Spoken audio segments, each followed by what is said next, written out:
வணக்கம். வேந்தரின் இளங்கதிர் காலை செய்திகளுக்காக ரேவதி. ரவீனா. முதலில் தலைப்புச் செய்திகள். இன்று கச்சத்தீவு அந்தோணியார் கோவில் திருவிழா. தமிழகத்திலிருந்து 2100 பேர் பயணம்.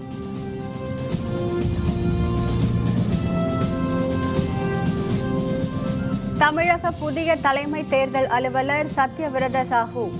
இந்திய தேர்தல் ஆணையம் ஒப்புதல். ரோட்டோமேக் உரிமையாளர் விக்ரம் கோத்தாரி கைது. 3695 கோடி கடன் மோசடியில் சிபிஐ நடவடிக்கை. காவிரி மேலாண்மை வாரியத்தை அமைக்கவும் அனைத்து கட்சியினர் பிரதமரை சந்திக்க திட்டம்.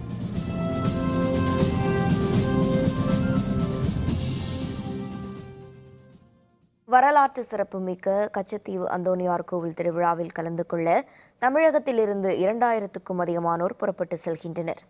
புகழ்பெற்ற கச்சத்தீவு புனித அந்தோணியார் கோவில் பெருவிழா இன்றும் நாளையும் நடைபெற இருக்கிறது. இந்த ஆண்டு கச்சத்தீவு திருவிழாவில் இலங்கையிலிருந்து 6500 பக்தர்களும் இந்தியாவிலிருந்து 2500 பக்தர்களும் பங்கேற்பார்கள் என எதிர்பார்க்கப்படுகிறது.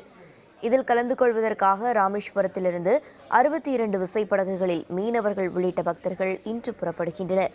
இன்று காலை 6:30 மணியளவில் முதல் படகில் 15க்கும் அதிகமானோர் புறப்பட்டு சென்றனர். 2 லட்சம் ரூபாய் செலவில் உருவாக்கப்பட்ட கொடிமரத்தையும் அந்தோணியார் ஆலயத்திற்கு தமிழக பக்தர்கள் காணிக்கையாக வழங்க உள்ளனர்.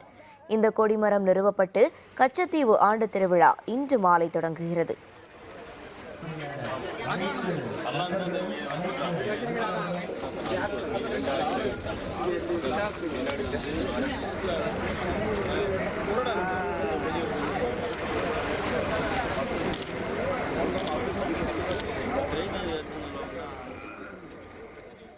புனித அந்தோணியார் ஆலயத்திற்கு ராமேஸ்வரத்திலிருந்து 62 படகுகளில் 2093 யாத்திரிகள் பயணிக்க உள்ளார்கள். மருத்துவ வசதி மற்றும் அனைத்து கஸ்டம்ஸ், கோஸ்ட் கார்டு உள்ளிட்ட அனைத்து டீம்களும் தற்சமயம் அனைத்து ஏற்பாடுகளையும் கவனித்து வெரிஃபை பண்ணி அவர்கள் அனுப்புகிறார்கள். தடை செய்யப்பட்ட பொருளை எதுவும் எடுத்துட்டு வரல. கவர்மெண்ட்ட பர்மிஷன் வாங்கி அதனுடைய பொருள் மட்டும் தற்சமயம் எடுத்து சொல்கிறார்கள். புனித அந்தோணியார் வழியாக ஆண்டவருக்கு நன்றி செலுத்துகின்ற நேரமாக நாளாக இருக்கிறது. எனவே உங்கள் அனைவருக்காகவும் நாங்கள் ஜெபிக்கிறோம். இந்த திருப்பயணமானது சிறப்பாக நடைபெற உதவிய அனைத்து துறையினருக்கும் எங்களுடைய மனமார்ந்த நெஞ்சார்ந்த நன்றிகளை தெரிவித்துக் கொள்கிறோம். மிகுந்த சிரமத்திற்கு மத்தியிலே நாங்கள் இந்த இடத்தை வந்து சேர்ந்து இதில் பயணம் பெற்று அந்தோணியார் வழியாக எங்களையும் எங்கள் குடும்பத்தையும் எங்களுடைய பங்கையும் நாங்கள் செய்து வருகின்ற அலுவலையும் பணியையும் இறைவன் நிறைவு ஆசீர்வதிக்கும் என்று அர்ப்பணம் செய்வதற்காக இந்த பயணத்தை மேற்கொண்டிருக்கிறோம். ஒவ்வொருடைய வேண்டுதலும், எண்ணங்களும், நோக்கங்களும், திட்டங்களும் நல்ல வெற்றி பெற்று எல்லோரும் சுபிட்சகரமாக வாழ நாங்கள் வாழ்த்துகிறோம். அதற்காக ஜெபிக்கிறோம். தமிழக தலைமை தேர்தல் அலுவலராக ஐஏஎஸ் அலுவலர் சத்யவிரத சாஹூ நியமிக்கப்பட்டுள்ளார். தமிழக தலைமை தேர்தல் அலுவலராக 2015ஆம் ஆண்டு முதல் ராஜேஷ் லக்கானி பொறுப்பு வகித்தார். இந்த பதவியிலிருந்து தம்மை விடுவிக்குமாறு தமிழக அரசுக்கும் தேர்தல் ஆணையத்திற்கும் அவர் கடிதம் எழுதியிருந்தார். இதனையடுத்து சென்னை மெட்ரோ குடிநீர் வாரிய இயக்குநராக பதவி வகிக்கும் சத்யவிரத சாஹூ புதிய தலைமை தேர்தல் அலுவலராக நியமிக்கப்பட்டுள்ளார். இதற்கு இந்திய தேர்தல் ஆணையம் ஒப்புதல் அளித்துள்ளது. ஒடிசா மாநிலத்தில் 1969ஆம் ஆண்டு பிறந்த சத்யவிரத சாஹூ 1997இல் தமிழக பிரிவு ஐஏஎஸ் அலுவலராக பதவியேற்றார். மாநில போக்குவரத்து ஆணையர் உட்பட பல்வேறு முக்கிய பொறுப்புகளை வகித்துள்ளார். தமிழக தலைமை தேர்தல் அலுவலராக விரைவில் இவர் பதவியேற்பார் என்றும் ராஜேஷ் லக்கானி மத்திய அரசு பணிக்கு செல்ல இருப்பதாகவும் தகவல்கள் தெரிவிக்கின்றன. வங்கிகளில் 3695 கோடி கடன் பெற்று மோசடி செய்ததாக தொடரப்பட்டுள்ள வழக்கில் ரோட்டோமேக் பேனா நிறுவன அதிபர் விக்ரம் கோத்தாரியும் அவருடைய மகன் ராகுல் கோத்தாரியும் கைது செய்யப்பட்டுள்ளனர். பொதுத்துறை வங்கியில் 3000 கோடிக்கு அதிகமாக கடன் பெற்று திருப்பி செலுத்தாமல் மோசடி செய்ததாக ரோட்டோமேக் பேனா நிறுவன அதிபர் விக்ரம் கோத்தாரி, இவருடைய மனைவி சாதனா கோத்தாரி, மகன் ராகுல் கோத்தாரி, வங்கி அலுவலர்கள் சிலர் மீது வழக்கு தொடரப்பட்டது. இது தொடர்பாக விசாரணை மேற்கொண்ட சிபிஐ தில்லி, கான்பூரில் உள்ள கோத்தாரியின் வீடு மற்றும் அலுவலகங்களில் சோதனை நடத்தியது. தில்லி சிபிஐ அலுவலகத்தில் விக்ரம் கோத்தாரியிடம் சிபிஐ அலுவலர்கள் பல மணி நேரம் விசாரணை மேற்கொண்டனர். விசாரணையின் போது 3695 கோடி ரூபாய் வரி ஏய்ப்பு செய்திருப்பது கண்டறியப்பட்டது. இதனையடுத்து விக்ரம் கோத்தாரி, அவருடைய மகன் ராகுல் கோத்தாரி ஆகியோரை சிபிஐ துறையினர் கைது செய்தனர். காவிரி விவகாரம் தொடர்பாக அனைத்து கட்சி கூட்டத்தில் 3 முக்கிய தீர்மானங்கள் நிறைவேற்றப்பட்டுள்ளன. சென்னை தலைமை செயலகத்தில் உள்ள நாமக்கல் கவிஞர் மாளிகையின் 10வது தளத்தில் இந்த கூட்டம் நடைபெற்றது. இதில் திமுக, காங்கிரஸ், பாரதிய ஜனதா, இந்திய ஜனநாயக கட்சி, மதிமுக, தேமுதிக, விடுதலை சிறுத்தைகள், நாம் தமிழர் உள்பட மொத்தம் 30 கட்சிகள், 9 அரசியல் அமைப்புகள், 54 விவசாய அமைப்புகள் ஆகியவற்றின் பிரதிநிதிகள் பங்கேற்றனர். கூட்டத்தில் பேசிய முதல்வர் பழனிசாமி, காவிரி விவகாரத்தில் கருத்து வேறுபாடுகளை மறந்து அனைத்து கட்சிகளும் ஒருமித்த கருத்துடன் பணியாற்ற வேண்டும் என கேட்டுக்கொண்டார். இந்த கூட்டத்தில் பேசிய எதிர்க்கட்சித் தலைவர் மு.க.ஸ்டாலின், காவிரி உரிமையை நிலைநாட்ட அரசு எடுக்கும் அனைத்து முயற்சிகளுக்கும் திமுக ஆதரவு அளிக்கும் என தெரிவித்தார். காவிரி விவகாரம் தொடர்பான அனைத்து கட்சி கூட்டத்தில் 3 முக்கிய தீர்மானங்கள் நிறைவேற்றப்பட்டுள்ளன. காவிரி மேலாண்மை வாரியம் மற்றும் காவிரி நீர் முறைப்படுத்தும் குழு ஆகியவற்றை 6 வாரத்திற்குள் அமைக்க மத்திய அரசை வலியுறுத்துவதென தீர்மானிக்கப்பட்டுள்ளது. உச்சநீதிமன்ற தீர்ப்பு தொடர்பாக கட்சித் தலைவர்களின் கருத்துக்களை முழுமையாக ஏற்றுக்கொண்டு சட்ட வல்லுநர்களுடன் கலந்து ஆலோசித்து உரிய நடவடிக்கை எடுப்பதெனவும் முடிவெடுக்கப்பட்டுள்ளது. முதல்வர் தலைமையில் அனைத்து கட்சி தலைவர்கள், விவசாய சங்க தலைவர்கள் மற்றும் தமிழகத்தைச் சேர்ந்த எம்பிக்களுடன் விரைவில் பிரதமரை நேரில் சந்தித்து காவிரி மேலாண்மை வாரியம் மற்றும் காவிரி நீர் முறைப்படுத்தும் குழு ஆகியவற்றை உடனடியாக அமைக்கவும் உச்சநீதிமன்ற தீர்ப்பில் உள்ள சாதகமான அம்சங்களை நிறைவேற்றித் தருமாறு வலியுறுத்துவதென தீர்மானிக்கப்பட்டுள்ளது. பஞ்சாப் நேஷனல் வங்கி முறைகேடு வழக்கில் பிரபல வைர வணிகர் நீரவ் மோடிக்கு சொந்தமான 100 கோடி ரூபாய் மதிப்பிலான சொத்துக்களை அமலாக்கத்துறையினர் முடக்கியுள்ளனர். நாட்டின் 2வது பெரிய பொதுத்துறை வங்கியான பஞ்சாப் நேஷனல் வங்கியில் 11,300 கோடி ரூபாய்க்கு முறைகேடு நடைபெற்றுள்ளதாக புகார் எழுந்துள்ளது. குறிப்பாக பிரபல வைர வணிகர் நீரவ் மோடி 300 கோடி ரூபாய்க்கு மோசடி செய்துள்ளதாக சிபிஐ வழக்கு பதிவு செய்துள்ளது. இதனையடுத்து நீரவ் மோடிக்கு சொந்தமான அலுவலகம் மற்றும் வணிக வளாகங்களில் மத்திய புலனாய்வு மற்றும் அமலாக்கத்துறையினர் சோதனை மேற்கொண்டு வருகின்றனர். மியூச்சுவல் ஃபண்ட் பங்குகளில் நீரவ் மோடி முதலீடு செய்திருந்து 100 கோடி ரூபாய் மதிப்பிலான சொத்துக்களை அமலாக்கத்துறை பறிமுதல் செய்துள்ளது. இது தவிர நீரவ் மோடி மற்றும் அவருடைய நிறுவனத்திற்கு சொந்தமான 9 சொகுசு கார்களும் பறிமுதல் செய்யப்பட்டன. காலிஸ்தான் என்ற பெயரில் தனிநாடு பிரிக்க கோரிய பயங்கரவாதியும் கனடாவில் வசித்து வருபவருமான ஜஸ்பால் அத்வாலுக்கு விசா கிடைத்தது தொடர்பாக வெளியுறவுத்துறை ஆய்வு மேற்கொண்டுள்ளது. இந்தியாவில் பயணம் மேற்கொண்டுள்ள கனடா பிரதமர் ஜஸ்டின் ட்ரூடோவுக்கு தில்லியில் உள்ள அந்நாட்டு தூதர் விருந்து நிகழ்ச்சியில் பங்கேற்க அழைப்பு விடுத்திருந்தார். இந்த நிகழ்ச்சிக்கான அழைப்பிதழில் ஜஸ்பால் அத்வாலின் பெயர் இடம்பெற்றிருந்தது. இதற்கு பல்வேறு தரப்பிலிருந்தும் விமர்சனம் எழுந்தது.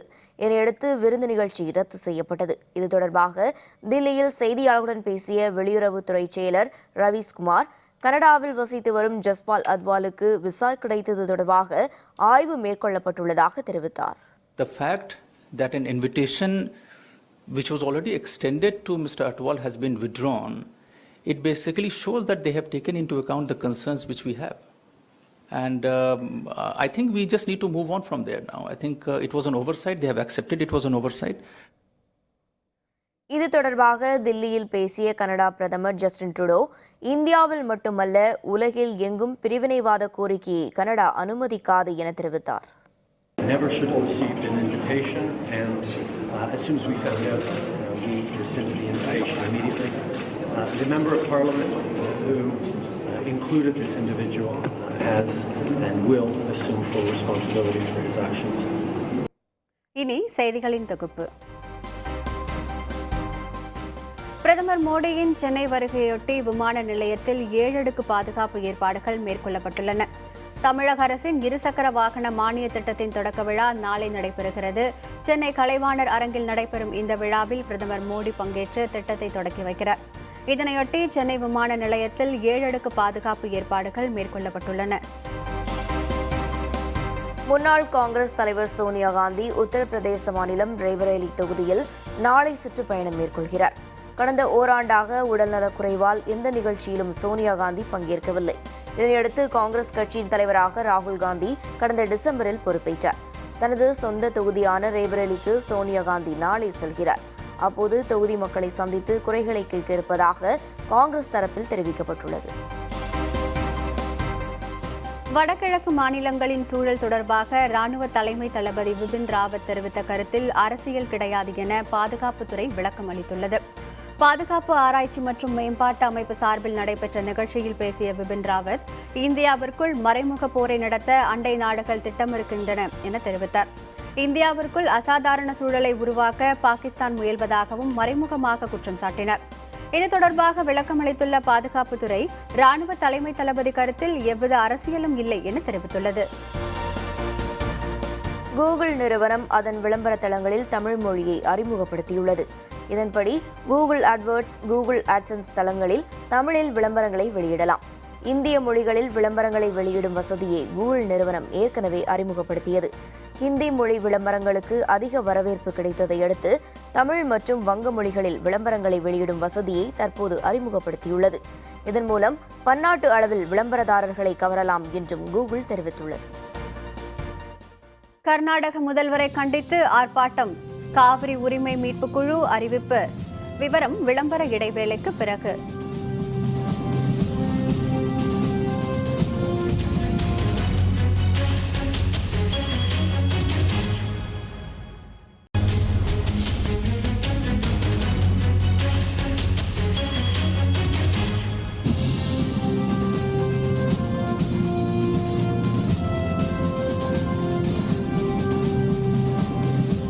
செய்திகள் தொடர்கின்றன. காவிரி மேலாண்மை வாரியத்தை அமைக்க முடியாது என கூறும் கர்நாடக முதல்வர் சித்தராமையாவுக்கு அனைத்து கட்சி கூட்டத்தில் கண்டனம் தெரிவிக்காதது ஏமாற்றம் அளிக்கிறது என காவிரி உரிமை மீட்பு குழு தெரிவித்துள்ளது. தஞ்சாவூரில் செய்தியாளர்களுடன் பேசிய காவிரி உரிமை மீட்பு குழுவின் ஒருங்கிணைப்பாளர் மணியரசன், காவிரி விவகாரத்திலும் அரசியலமைப்பு அமர்வை அணுக வேண்டும் என தெரிவித்தார். கர்நாடக முதல்வரையும் மத்திய அரசையும் கண்டித்து தஞ்சாவூரில் வரும் 28ஆம் தேதி கண்டன ஆர்ப்பாட்டம் நடத்தப்படும் என கூறினார். இதில் இந்திய ஜனநாயக கட்சியின் மாவட்ட தலைவர் சிமியோன் சேவியராஜ் உள்ளிட்ட பல்வேறு இயக்கத்தினரும் பங்கேற்க இருப்பதாகவும் அவர் குறிப்பிட்டார். காவிரி தொடர்பாக சென்னையில் முதலமைச்சர் தலைமையில் நடந்த அனைத்து கட்சி மற்றும் அனைத்து விவசாயிகள் சங்கங்களின் கூட்டம் பெரும் ஏமாற்றத்தை தருகிறது. தமிழ்நாட்டு உரிமையை, காவிரியில் உள்ள உரிமையை சட்டப்படி நிலைநாட்ட, ஏற்கனவே இருந்த உரிமைகளை மீட்க இந்த மாதம் 28ஆம் தேதி தஞ்சாவூரிலே மாபெரும் விவசாயிகள் ஆர்ப்பாட்டம், காவிரி உரிமை மீட்பு ஆர்ப்பாட்டம் நடைபெறும் என்பதை காவிரி உரிமை மீட்பு குழு சார்பில் தெரிவித்துக் கொள்கிறேன். கடலூர் துறைமுக விரிவாக்க பணிக்கான ஆய்வறிக்கை முழுமையாக இல்லை என கருத்து கேட்பு கூட்டத்தில் மக்கள் குற்றம் சாட்டியுள்ளனர். கடலூர் துறைமுக விரிவாக்கம் தொடர்பாக IIT ஆய்வறிக்கை தாக்கல் செய்துள்ளது. இது தொடர்பாக மாவட்ட ஆட்சியர் தண்டபாணி முன்னிலையில் கருத்து கேட்பு கூட்டம் நடத்தப்பட்டது. கடலூர் துறைமுகத்தை சுற்றி 10 கிலோமீட்டர் சுற்றளவுக்கு சுற்றுச்சூழல் மற்றும் நிலத்தடி நீர் தொடர்பாக ஆய்வு மேற்கொள்ளப்பட்டதாக தெரிவிக்கப்பட்டது. துறைமுக விரிவாக்க திட்டத்தின்படி அடுத்த 20 ஆண்டுகளுக்கு கடலில் மண் அரிப்புக்கு வாய்ப்பு இல்லை என்றும் கூறப்பட்டது. எனினும் துறைமுக விரிவாக்க அறிக்கை திருப்திகரமாக இல்லை என அந்த பகுதி மக்கள் தெரிவித்தனர். மீனவர்களின் வாழ்வாதாரம் பாதிப்பு தொடர்பாக எந்த கருத்தும் இடம்பெறவில்லை என்றும் கூறினர். துறைமுகத்தில் விரிவாக்க திட்டம் சிறப்பான திட்டம், நல்ல திட்டம் தான். ரோடு விரிவாக்கமும் நிலக்கரி இறக்குமதி பண்ணுறாங்க. நிலக்கரி இறக்குமதி பண்ணாங்கன்னா மாசு பாதிக்கப்பட்டு இந்த கிராமமே பாதிக்கப்பட்டுடும். இந்த போர்ட்டு விரிவாக்க திட்டம் இதெல்லாம் கொண்டு வந்தாங்கன்னா இங்கே மக்களுடைய வாழ்வாதாரம் பாதிக்கும். அந்த மக்களுடைய வாழ்வாதாரம் பாதிக்காத வகையில் இந்த திட்டத்தை நல்லா கொண்டு வரணுமான்னு பச்சாகம் கிராமத்தின் சார்பாக கேட்டுக்கொள்கிறோம். சிவகங்கையில் வழக்கறிஞர்களால் தாக்கப்பட்ட அரசு பேருந்து ஓட்டுநர் அவமானம் தாங்காமல் விஷம் குடித்து தற்கொலைக்கு முயன்றதால் மருத்துவமனையில் அனுமதிக்கப்பட்டுள்ளார். சிவகங்கையில் நீதிமன்ற வளாகம் செல்லும் சாலையை செப்பனிட வலியுறுத்தி பழைய நீதிமன்றத்திலிருந்து வழக்கறிஞர்கள் பேரணியாக சென்று சாலை மறியலில் ஈடுபட்டனர். வருவாய்த்துறை அலுவலர்கள் பேச்சுவார்த்தை நடத்தி கொண்டிருக்கும் போது மாற்று வழியில் இயக்கப்பட்ட அரசு பேருந்தை மடக்கி பிடித்தனர். அப்போது பேருந்து ஓட்டுநர் செல்வகுமாரை கீழே இழுத்து தாக்குதல் நடத்த முயற்சித்தனர். விரைந்து வந்த காவல்துறையினர் அவரை மீட்டனர். பின்னர் பரமக்குடியில் உள்ள தனது வீட்டிற்கு சென்ற செல்வகுமார் விஷம் குடித்து தற்கொலைக்கு முயன்றார். மயங்கி விழுந்த செல்வகுமாருக்கு பரமக்குடி அரசு மருத்துவமனையில் சிகிச்சை அளிக்கப்பட்டு வருகிறது. வழக்கறிஞர்கள் தாக்கியதால் அவமானம் தாங்காமல் விஷம் குடித்ததாக அவர் கடிதம் எழுதி வைத்துள்ளார். அரசு வேலைக்கு போலியான அரசாணையை தயாரித்து கொடுத்த 5 பேரை ஈரோடு மாவட்ட குற்றப்பிரிவு காவல்துறையினர் கைது செய்தனர். திருப்பூர் மாவட்டத்தைச் சேர்ந்த அருண் என்பவரும் ஈரோட்டைச் சேர்ந்த முகமது உசைன் என்பவரும் தங்களுக்கு அரசு வேலை வாங்கித் தருவதாக 31 லட்சம் ரூபாய் மோசடி செய்திருப்பதாக புகார் அளித்தனர். இது தொடர்பாக பவானியைச் சேர்ந்த முனியப்பன் என்பவரை காவல்துறையினர் கைது செய்தனர். அவர் அளித்த தகவலின் பேரில் மேலும் 4 பேரையும் கைது செய்தனர். அவர்கள் பயன்படுத்திய இருசக்கர வாகனங்களையும் பறிமுதல் செய்தனர். கைது செய்யப்பட்ட 5 பேரும் நீதிபதி முன் ஆஜர்படுத்தப்பட்டு கோயம்புத்தூர் மத்திய சிறைக்கு கொண்டு சென்றனர். அரசு வேலை வாங்கி தருவதாக முனியப்பன் என்பவர் எந்த விதமான ஒரு அரசு வேலையும் பார்க்காமல் அரசு அதிகாரிகளைப் போல வேடங்களில் நடித்தும் செல்போனில் பேசியும் மக்களை ஏமாற்றி பணம் பறித்துள்ளார்கள். இனி பொதுமக்கள் இதுபோல அரசு வேலை வாங்கி தருவதாக ஏமாற்றும் நபரை கண்டால் ஏமாறாமல் அந்த நபர் யார், அவர் உண்மையான அரசு பதவியில் உள்ளாரா, அவருக்கு அந்த அதிகாரம் உள்ளதா என்பதை பொதுமக்கள் விழிப்பாக இருந்து கவனிக்க வேண்டும். கலெக்டர் ஆஃபீஸில் ஏஇ போஸ்டிங் வேலை வாங்கி தர சொல்லி 20 லட்சம் ரூபா ஏமாற்றினாங்க. எங்களை மாதிரி நிறைய பேர் பாதிக்கப்பட்டிருக்காங்க. எங்களுக்கு போலியான ஆவணங்கள்லாம் கொடுத்தாங்க. இதுதான் ஒரிஜினல்னு சொல்லி கொடுத்தாங்க. அப்புறம் அதை நாங்கள் விசாரித்து பார்க்கும்போது இது போலியான ஆர்டர் காப்பி கொடுத்து இது போலியானது அப்படின்னு எங்களுக்கு தெரிய வந்தது. அதுக்கப்புறம் தான் நாங்கள் நடவடிக்கை எடுத்தோம்.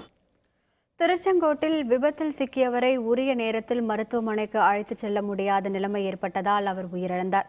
தேவனாங்குறிச்சி அருகே உள்ள சீனிவாசம்பாளையம் பகுதியைச் சேர்ந்தவர் ராமசாமி. தேநீர் அருந்துவதற்காக சென்றபோது இருசக்கர வாகனம் மோதியதில் இவர் பலத்த காயமுற்றார். இவரை மருத்துவமனைக்கு கொண்டு செல்வதற்காக 108 வாகனத்தை செல்போன் மூலம் அழைக்க முயற்சி மேற்கொள்ளப்பட்டது. எனினும் அந்த பகுதியில் ஏர்செல் சேவை முடங்கியதால் உடனடியாக தொடர்பு கொள்ள முடியவில்லை.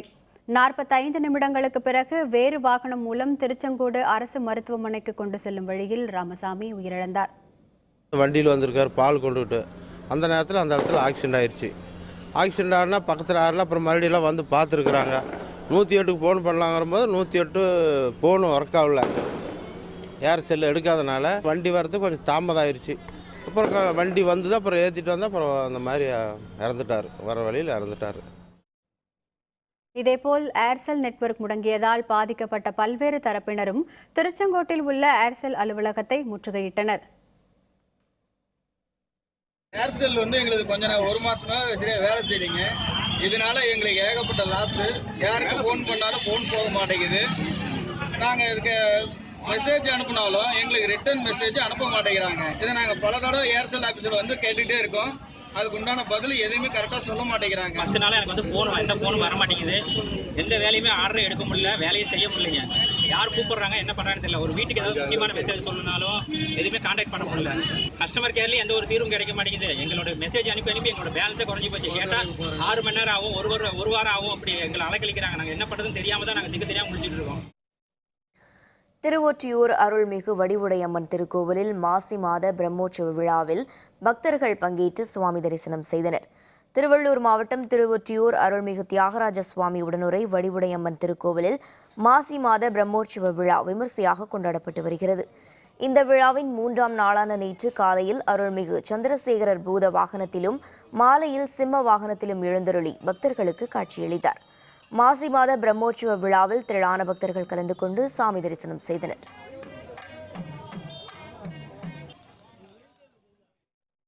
குளிர்கால ஒலிம்பிக் போட்டி ஐஸ் ஹாக்கியில் அமெரிக்கா தங்கம். விவரம் விளம்பர இடைவேளைக்கு பிறகு.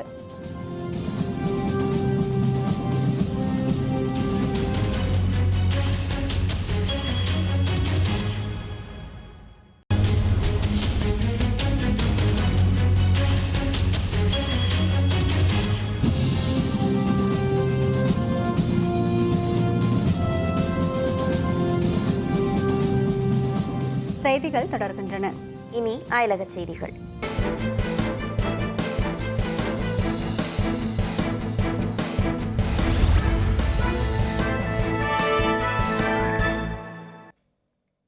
சிரியாவில் கிளர்ச்சியாளர்கள் மீது அரசு படைகள் தொடர்ந்து நடத்தி வரும் தாக்குதலுக்கு 500க்கும் அதிகமானோர் பலியானதாக மனித உரிமைகள் அமைப்பு தெரிவித்துள்ளது. சிரியாவில் கிளர்ச்சியாளர்களின் கட்டுப்பாட்டில் உள்ள பகுதிகளை மீட்க ராணுவம் வான்வழி தாக்குதல்களை தீவிரப்படுத்தியுள்ளது. 5 ஆண்டுகளுக்கு பிறகு அதிரடி தாக்குதல்களை சிரிய ராணுவம் மேற்கொண்டு வருகிறது. அமெரிக்க உளவு அமைப்பு ஆயுத உதவிகளை நிறுத்தியதால் கிளர்ச்சியாளர்கள் பதில் தாக்குதல் நடத்த முடியாமல் திணறி வருகின்றனர். கிளர்ச்சியாளர்களை குறிவைத்து ராணுவம் நடத்தி வரும் வான்வழி தாக்குதலில் இதுவரை 90 குழந்தைகள் உள்பட 500 பேர் பலியானதாக மனித உரிமைகள் அமைப்பு தெரிவித்துள்ளது. இந்த தாக்குதலை நிறுத்த வேண்டுமென பல்வேறு நாடுகள் வலியுறுத்தி வருகின்றன.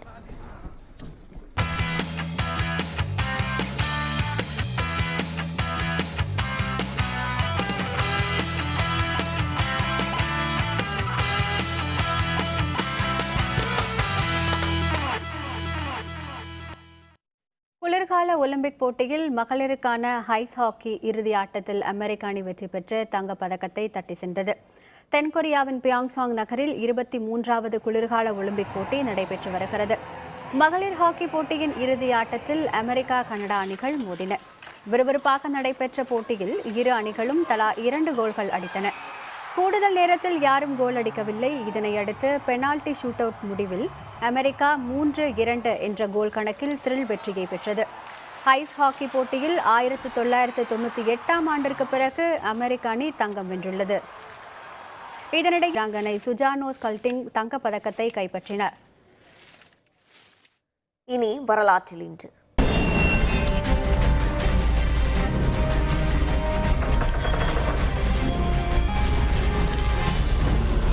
வரலாற்றில் இன்று பிப்ரவரி 23, 1905 ரோட்டரி கிளப் தொடங்கப்பட்ட நாள்.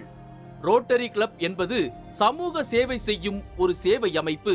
சகோதரத்துவம், உண்மை, உதவி ஆகியவற்றை இலக்குகளாக கொண்டு செயல்பட்டு வரும் ரோட்டரி கிளப் முதலாக அமெரிக்காவில் உள்ள சிகாகோவில் தான் தொடங்கப்பட்டது.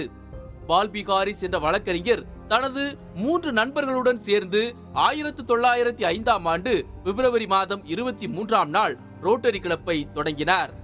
முதல் உலக போர்க்காலத்தில் கியூபா, பிலிப்பீன்ஸ், இந்தியா போன்ற வேறு பல நாடுகளிலும் ரோட்டரி கிளப் தொடங்கப்பட்டது. பிந்தைய காலகட்டங்களில் ரோட்டரி என்ற பெயர் மாறி ரோட்டரி இன்டர்நேஷனல் என்று பெயர் மாற்றம் செய்யப்பட்டது. ரோட்டரியில் உள்ள ஒவ்வொரு உறுப்பினரும் ரோட்டேரியன் என்று அழைக்கப்படுகிறார்கள். 1985ஆம் ஆண்டு உலகம் முழுவதும் போலியோவை ஒழிப்பதற்காக கொண்டுவரப்பட்ட போலியோ பிளஸ் திட்டம் இதன் முக்கிய சேவைகளில் ஒன்றாக இன்றும் பேசப்படுகிறது. மனிதநேய திட்டங்கள், பேரழிவிலிருந்து உயிர் மற்றும் பொருட்களை மீட்டல், படிப்புக்கு நிதியுதவி, தொழில் பயிற்சி என பல்வேறு சேவைகளை செய்து வரும் ரோட்டரி கிளப் தொடங்கப்பட்ட நாள் வரலாற்றில் இன்று. மீண்டும் தலைப்புச் செய்திகள். இன்று கச்சத்தீவு அந்தோணியார் கோவில் திருவிழா. தமிழகத்திலிருந்து 2100 பேர் பயணம். தமிழக புதிய தலைமை தேர்தல் அலுவலர் சத்யவிரத சாஹூ இந்திய தேர்தல் ஆணையம் ஒப்புதல். ரோட்டோமேக்ஸ் உரிமையாளர் விக்ரம் கோத்தாரி கைது. 3695 கோடி கடன் மோசடியில் சிபிஐ நடவடிக்கை. காவிரி மேலாண்மை வாரியத்தை அமைக்கவும் அனைத்து கட்சியினர் பிரதமரை சந்திக்க திட்டம். இத்துடன் வேந்தரின் இளங்கதிர் காலை செய்திகள் நிறைவடைந்தன. மீண்டும் பகல் 1:30 மணிக்கு வேந்தரின் உச்சிவேளை பகல் செய்திகளில் சந்திப்போம். வணக்கம். வணக்கம்.